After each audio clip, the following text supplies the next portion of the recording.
I wanted to make sure that I'm not experiencing color blindness, but this RIGOL scope probe rings don't match. So we got yellow, and then we've got some type of blue and a green, but there's no green.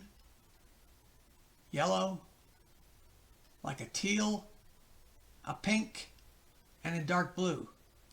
So if I use the magic wand in Photoshop,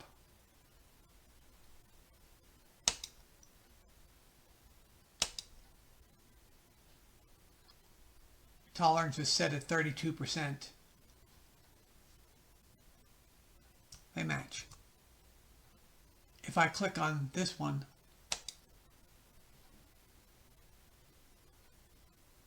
doesn't really match any of them, but it does match the other one here.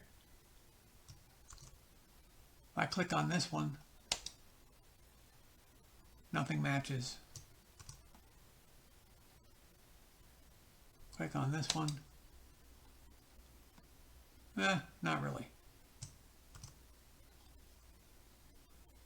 Not good.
Here's the noise signal on channel 4 with a single-ended connection.